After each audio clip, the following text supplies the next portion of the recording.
Sir, ಕಳೆದ ದಿನ ಚನ್ನಪಟ್ಟಣದಲ್ಲಿ ಜೆಡಿಎಸ್ನ ತಾಲೂಕು ಅಧ್ಯಕ್ಷರು ಸುದ್ದಿಗೋಷ್ಠಿಯನ್ನ ಮಾಡಿ ನಿಖಿಲ್ ಕುಮಾರಸ್ವಾಮಿ ಅವರು ಮೈತ್ರಿ ಅಭ್ಯರ್ಥಿ ಆಗ್ಬೇಕು ಅಂತ ಹೇಳಿ ಮನವಿ ಮಾಡಿದ್ದಾರೆ ಸರ್. ಕ್ಷೇತ್ರವನ್ನ ಜೆಡಿಎಸ್ಗೆ ಉಳಿಸ್ಕೊಳ್ಬೇಕು ಅನ್ನೋ ಒತ್ತಾಯವನ್ನ ಸ್ಥಳೀಯರ ಅಭಿಪ್ರಾಯ ಪಡ್ಕೊಂಡು ಹೇಳಿದ್ದಾರೆ.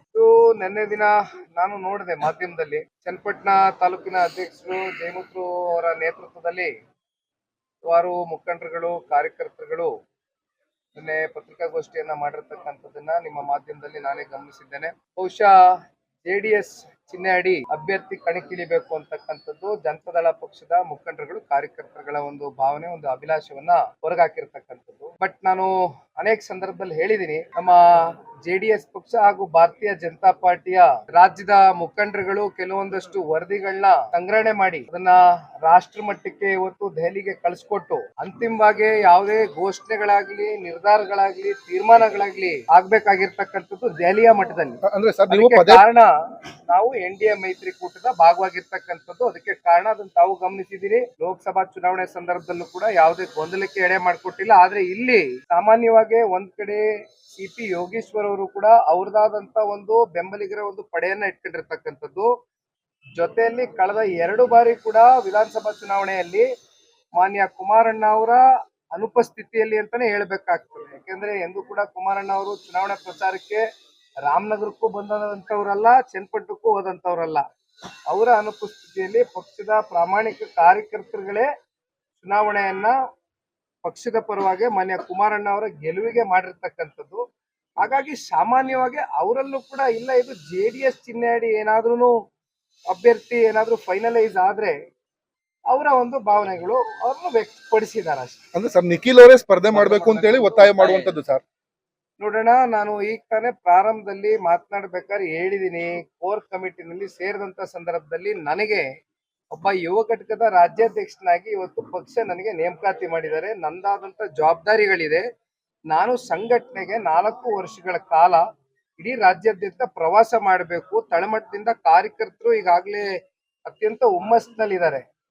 ಅದಕ್ಕೆ ಕಾರಣ ಬಹುಶಃ ಕನ್ನಡ ನಾಡಿನ ಜನತೆ ಇವತ್ತು ಮಾನ್ಯ ಕುಮಾರಸ್ವಾಮಿ ಅವರಿಗೆ ಇವತ್ತು ತುಂಬಿಸಿರ್ತಕ್ಕಂಥ ಒಂದು ಶಕ್ತಿ.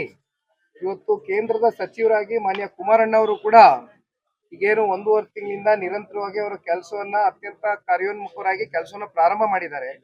ನನ್ನ ಮೇಲೆ ಇವತ್ತು ರಾಜ್ಯದಲ್ಲಿ ಸಂಘಟನೆಗೆ ಒಂದು ಜವಾಬ್ದಾರಿಯನ್ನ ನಮ್ಮ ನಾಯಕರುಗಳು ಹೊರಿಸಿದ್ದಾರೆ. ಹಾಗಾಗಿ ನನ್ನ ಚಿಂತನೆ ಇರ್ತಕ್ಕಂಥದ್ದು ಈ ಪಕ್ಷ ಕಟ್ಟಬೇಕು, ತಳಮಟ್ಟದಿಂದ 4 ವರ್ಷಗಳ ಕಾಲ ಕಟ್ಟಬೇಕು ಅಂತಕ್ಕಂಥದ್ದು ನನ್ನ ವೈಯಕ್ತಿಕ ಅಭಿಪ್ರಾಯ. ಸರ್, ಒಂದು ವೇಳೆ ಸರ್ NDA ಮೈತ್ರಿಕೂಟದ ನಾಯಕರುಗಳು ರಾಷ್ಟ್ರೀಯ ಮಟ್ಟದಲ್ಲಿ ನಿರ್ಧಾರ ಮಾಡಿದ್ದೇ ಆದ್ರೆ ನಿಖಿಲ್ ಅವ್ರಿಗೆ ಅಂತಿಮ ಮಾಡಿದ್ರೆ ಅವಾಗ ಏನ್ ಮಾಡ್ತೀರಿ? ಅದು ಮುಂದಿನ ದಿನಗಳಲ್ಲಿ ಕೂತ್ಕೊಂಡು ಚರ್ಚೆ ಮಾಡೋಣ. ಸರ್, ಈಗ ಸರ್ವಪಕ್ಷ ಸಭೆಗೆ ಕುಮಾರಸ್ವಾಮಿ ಅವರು ಹೋಗಿರ್ಲಿಲ್ಲ. ಅದಕ್ಕೆ ಮಾಗಡಿ ಶಾಸಕರು ಹೇಳಿದ್ರೆ ಅವ್ರಿಗೆ ಬಾಡೂಟನೇ ಮುಖ್ಯ ಆಯ್ತು, ಕಾಳಜಿಗಿಂತ ಬಾಡೂಟ ಮುಖ್ಯ ಆಯ್ತು. ಈಗ ಹಣ ಯಾರು ಬೇಡ, ತಾವು ಮಾಧ್ಯಮದವರು ಸಾಕ್ಷಿ ಇದೀರಿ. ಕೇಂದ್ರದ ಸಚಿವರು ಜನತಾ ದರ್ಶನ ಮಾಡಬೇಕು ಅಂತಕ್ಕಂಥ ಒಂದು ನಿರ್ಧಾರವನ್ನ ಮಾಡಿ ಮಂಡ್ಯದಲ್ಲಿ ಯಾವ್ಯಾವ ರೀತಿ ನಮ್ಮ ರಾಜ್ಯ ಸರ್ಕಾರದ ಪಾಪ ನಾಯಕರುಗಳು ನಡ್ಕೊಂಡಿದ್ದಾರೆ, ಯಾವ ರೀತಿ ಅಧಿಕಾರಿಗಳಿಗೆ ಕೇಂದ್ರದ ಸಚಿವರು ಬಂದಂತ ಸಂದರ್ಭದಲ್ಲಿ ನೀವು ಅವ್ರ ಜೊತೆನಲ್ಲಿ ಹೋಗಬಾರ್ದು ಅಂತಕ್ಕಂಥ ಒಂದು ಆದೇಶವನ್ನ ಹೊರಡಿಸಿರ್ತಕ್ಕಂಥದ್ದು ರಾಜ್ಯ ಸರ್ಕಾರ ಹಾಗೂ ರಾಜ್ಯದ ನಾಯಕರುಗಳು, ಹೌದಲ್ವೇ? ದೆಹಲಿಯಲ್ಲೂ ಕೂಡ ನಿರ್ಮಲಾ ಸೀತಾರಾಮನ್ ಅವರ ಒಂದು ನೇತೃತ್ವದಲ್ಲಿ ಮಾನ್ಯ ಕುಮಾರಣ್ಣ ಅವ್ರನ್ನ ಇಲ್ಲಿ ಇರ್ತಕ್ಕಂಥ ನಮ್ಮ ರಾಜ್ಯದ ಮುಖ್ಯಮಂತ್ರಿಗಳು, ಉಪಮುಖ್ಯಮಂತ್ರಿಗಳ ನೇತೃತ್ವದಲ್ಲಿ ಒಂದು ಸಭೆಯನ್ನ ಆಯೋಜನೆ ಮಾಡಿದ್ರು. ಕುಮಾರಣ್ಣ ಅವರು ಬಂದಿದ್ರು, ಸಭೆಯಲ್ಲಿ ಉದ್ದೇಶಿಸಿದ್ರು. ಯಾತಕ್ಕೋಸ್ಕರ ಬಂದ್ರು? ಯಾಕೆಂದ್ರೆ ನೋಡಿ, ಒಂದ್ ಕಡೆ ರಾಜ್ಯ, ಒಂದ್ ಕಡೆ ಕೇಂದ್ರ ಒಂದು ಪರಸ್ಪರ ಒಂದು ಬಾಂಧವ್ಯದಿಂದ ಕೆಲಸ ಮಾಡಿದಂತ ಸಂದರ್ಭದಲ್ಲಿ ರಾಜ್ಯದಲ್ಲಿ ಇರ್ತಕ್ಕಂಥ ಸಮಸ್ಯೆಗಳಿಗೆ ಒಂದು ಪ್ರಾಮಾಣಿಕವಾದಂತ ಒಂದು ಬಗೆಹರಿಸಲಿಕ್ಕೆ ಒಂದು ಅವಕಾಶ ಆಗ್ತದೆ. ಆದ್ರೆ ರಾಜ್ಯ ಸರ್ಕಾರ ಯಾವ ರೀತಿ ನಡ್ಕೊಳ್ತಾ ಇದೆ ಅಂತಕ್ಕಂಥದ್ದು ನಮ್ ಕಣ್ಮುಂದೆ ಇರ್ತಕ್ಕಂಥ ಸಾಕ್ಷಿ. ಒಬ್ಬ ಕೇಂದ್ರ ಸಚಿವರು ಹೋದಂತ ಸಂದರ್ಭದಲ್ಲಿ ವೈಜಾಗ್ಗೆ ಚಂದ್ರಬಾಬು ನಾಯ್ಡು ಅವರು ಏನ್ ಮುಖ್ಯಮಂತ್ರಿಗಳಿದ್ದಾರೆ, ಮಾನ್ಯ ಕುಮಾರಸ್ವಾಮಿ ಅವ್ರಿಗೆ ದೂರವಾಣಿ ಮೂಲಕವಾಗಿ ಫೋನನ್ನ ಮಾಡಿ ಮಾತನಾಡಿ ಏನು ಅಲ್ಲಿ ಕೆಲವೊಂದಷ್ಟು ಈ ಫ್ಯಾಕ್ಟ್ರಿನ ಮತ್ತೊಮ್ಮೆ ಪುನಶ್ಚೇತನ ಮಾಡಿ ಓಪನ್ ಮಾಡಬೇಕು ಅಂತಕ್ಕಂಥ ಹಿನ್ನೆಲೆಯಲ್ಲಿ ಹೋಗಿದ್ರು. ಅವರು ಇವತ್ತು ಮಾನ್ಯ ಕುಮಾರಣ್ಣ ಅವ್ರ ಜೊತೆ ಸಹಕಾರ ಕೊಡ್ತಾರೆ ಬೇರೆ ರಾಜ್ಯದ ಮುಖ್ಯಮಂತ್ರಿಗಳು. ಆದ್ರೆ ನಮ್ಮ ರಾಜ್ಯದ ಮುಖ್ಯಮಂತ್ರಿಗಳಾಗ್ಲಿ ಉಪಮುಖ್ಯಮಂತ್ರಿಗಳಾಗ್ಲಿ ಯಾವ ರೀತಿ ರಾಜ್ಯ ಸರ್ಕಾರ ಇವತ್ತು ಕುಮಾರಣ್ಣನ ವಿರುದ್ಧವಾಗಿ ನಡ್ಕೊಳ್ತಾ ಇದೆ ಅಂತಕ್ಕಂಥದ್ದು ಫಸ್ಟ್ ಅವ್ರು ಉತ್ತರ ಕೊಡ್ಬೇಕಾಗ್ತದೆ ಇದಕ್ಕೆ. ಅಂದ್ರೆ ಸಭೆಗೆ ಭಾಗಿಯಾಗಿ ಸಲಹೆ ಸೂಚನೆ ಕೊಡ್ಬೋದಿತ್ತಲ್ಲ ಅಂತ ಹೇಳಿ. ವಿಚಾರವಾಗಿ ಸಲಹೆ ಸೂಚನೆ ತಗೊಳ್ಳೋ ಮಟ್ಟಕ್ಕೆ ಇಲ್ವಲ್ಲಣ್ಣ ಅಲ್ಲಿ, ತಗೊಳಕ್ ರೆಡಿ ಇಲ್ವಲ್ಲ.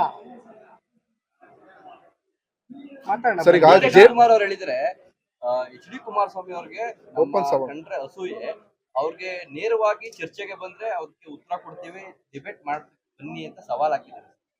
ನೋಡಿ ಅಣ್ಣ, ಈ ಸವಾಲುಗಳಿಗೆ ಎಂದು ಕೂಡ ಕುಮಾರಣ್ಣ ಅವರು ಹಿಂಸರಿತಕ್ಕಂಥ ಪ್ರಶ್ನೆ ಇಲ್ಲ. ಇಂಥ ಸವಾಲುಗಳು ಅವರ ರಾಜಕಾರಣದ ಸುದೀರ್ಘವಾದಂತ ಜೀವನದ ಉದ್ದಗಲಕ್ಕೂ ಕೂಡ ಸವಾಲುಗಳನ್ನ ಎದುರಿಸ್ಕೊಂಡೇ ಇವತ್ತು ಕುಮಾರಣ್ಣ 2 ಬಾರಿ ಮುಖ್ಯಮಂತ್ರಿ ಆಗಿರೋದು, ಈ ಕೇಂದ್ರದ ಮುಖ್ಯಮಂತ್ರಿ ಆಗಿರೋದು. ಹಾಗಾಗಿ ನಮ್ಗೇನ್ ಸವಾಲುಗಳೇನು ಹೊಸದಲ್ಲ.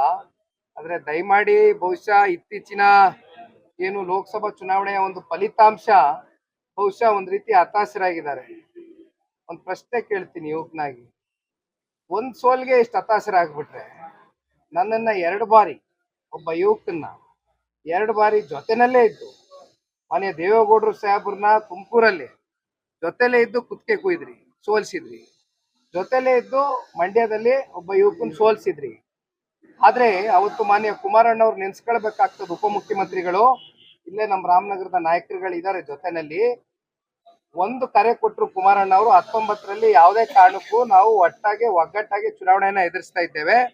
ಹಾಗಾಗಿ ಬೆಂಗಳೂರು ಗ್ರಾಮಾಂತರದ ಲೋಕಸಭಾ ಕ್ಷೇತ್ರದ ಅಭ್ಯರ್ಥಿಗಳಾಗಿ ಅವತ್ತು ಅವರ ಸಹೋದರರೇನು ಕಳಕ್ಕಿಳಿದಿದ್ರು, ಆ ಸಂದರ್ಭದಲ್ಲಿ ನಮ್ಮ ರಾಮನಗರ ಜಿಲ್ಲೆಯ ಜನತೆ, ನಮ್ಮ ಕಾರ್ಯಕರ್ತರುಗಳು ಯಾವ ರೀತಿ ನಡ್ಕೊಂಡಿದ್ದಾರೆ ಅಂತಕ್ಕಂಥದ್ದು ಅವ್ರಿಗೆ ಪ್ರಶ್ನೆ ಮಾಡ್ಕೊಂಡ್ರೆ ಉತ್ತರ ಸಿಗ್ಬೋದು. ಸರ್, ಕೆಲವೊಂದು ಕಾರ್ಯಕ್ರಮಗಳಲ್ಲಿ ಸರ್ ಜೆಡಿಎಸ್ ನ ಜಿಲ್ಲಾಧ್ಯಕ್ಷ ಅಂತ ಗೈರಾಗ್ತಾ ಇರುವಂತದ್ದು ಏನು ಸರ್, ಏನ್ ವಿಚಾರ ಏನು ಅಂತ ಹೇಳಿ?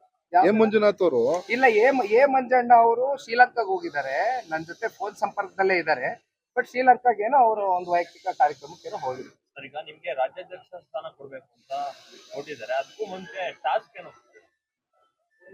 ಈಗ ಕೆಲವೊಂದಷ್ಟು ಟಾಸ್ಕ್ಗಳು, ಕೆಲವೊಂದಷ್ಟು ವಿಷಯಗಳು ಪಕ್ಷದ ಒಂದು ಚೌಕಟ್ಟಿನಲ್ಲಿ ಚರ್ಚೆಗೆ ಇರ್ತದಷ್ಟೇ. ಅದನ್ನ ಹೊರಗಡೆ ನಾವು ಹಾಕ್ಲಿಕ್ಕೆ ಆಗೋದಿಲ್ಲ. ಸಂಘಟನೆ ನಮ್ಮ ಮೂಲ ಗುರಿ, ನಮ್ಮ ಮೂಲ ಉದ್ದೇಶ. ಟಾಸ್ಕ್ ಅಲ್ಲಿ ಚನ್ನಪಟ್ಟಣ ಉಪಚುನಾವಣೆ ಇದೆಯಾ ಸರ್? 3 ಉಪಚುನಾವಣೆನೂ ಸೇರುತ್ತೆ. ಚನ್ನಪಟ್ಟಣ ಒಂದೇ ಅಲ್ಲ, ಚನ್ನಪಟ್ಟಣ ಸ್ವಲ್ಪ special interest Okay, sir. Thank you, ನಮ್ಮ sir. ಜಿಲ್ಲೆ ಆಗಿರೋದ್ರಿಂದ. Thank you. Thank you, sir. Thank you.